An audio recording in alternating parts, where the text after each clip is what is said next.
Hello मित्रों, नमस्कार। ज्ञानार्जनम में आपका स्वागत है।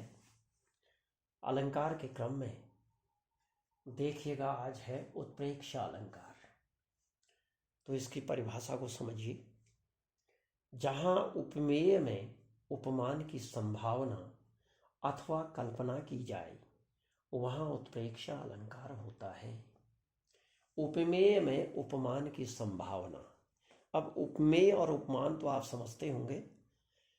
उपमेय जिसकी तुलना की जाए, उपमान जिससे तुलना की जाए। यानी दो वस्तुएं हैं, एक की दूसरे से तुलना की जाती है तो उपमेय और उपमान कहलाते हैं। उपमेय का मतलब तुलनीय, यानी जिसकी तुलना की जाए। उपमान जिससे तुलना की जाए। ये ध्यान दीजिएगा इसको, दोनों शब्दों को। अब उत्प्रेक्षा अलंकार होता क्या है, देखिए।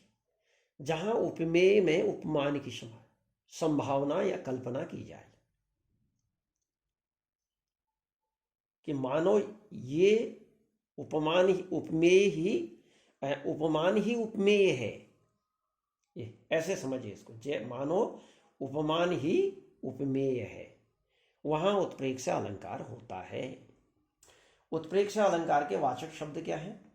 मनु, मानो, मनहु, जनु, जानो, जनहु, मनो, जैसे, ज्यों, मानो की आदि।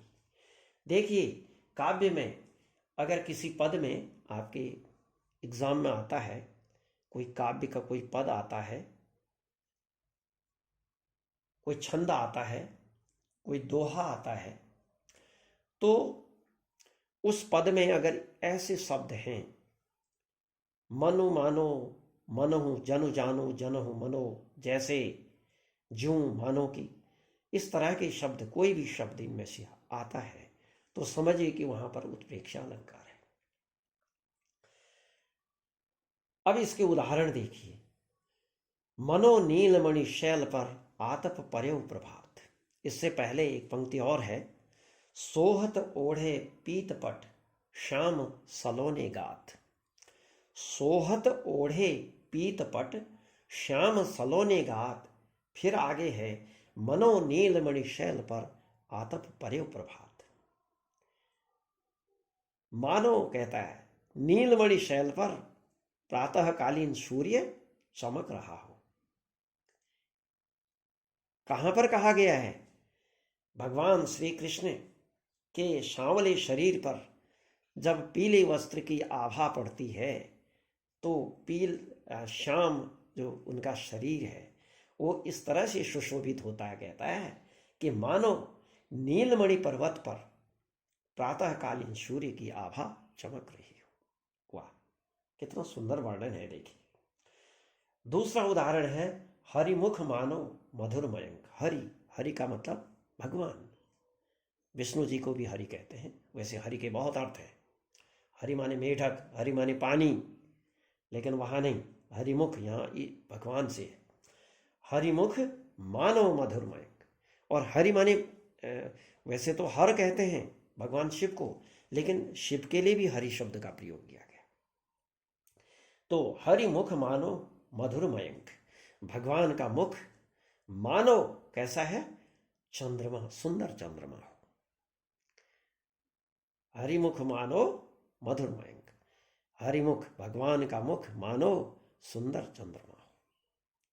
तो दोनों में देखिए, एक में मनो, दूसरे में मानो, इस तरह के शब्दों का प्रयोग हुआ है। तो ऐसे जब पद आते हैं पहचान के लिए कि कौन सा अलंकार है, तो सीधे आप लिख दीजिएगा कि उत्प्रेक्षा अलंकार है। ये बहुत सरल है। देखो, उत्प्रेक्षा अलंकार को पहचानना बहुत ही आसान है। इसमें इतने प्रकार के वाचक शब्द जहां पर आएंगे, इनमें से कोई भी आएगा तो समझिए कि ये उत्प्रेक्षा अलंकार है। तो मित्रों, अभी बोर्ड परीक्षा होने जा रही है हाई स्कूल इंटर की, तो उसमें ये अलंकार निश्चित रूप से आता है। तो ये उत्प्रेक्षा अलंकार की परिभाषा को आप समझ गए होंगे, उदाहरण भी इसके और पहचान भी किस तरह से करते हैं ये भी आप समझ गए होंगे। फिर नए अलंकार के साथ उपस्थित होते हैं। तब तक के लिए नमस्कार।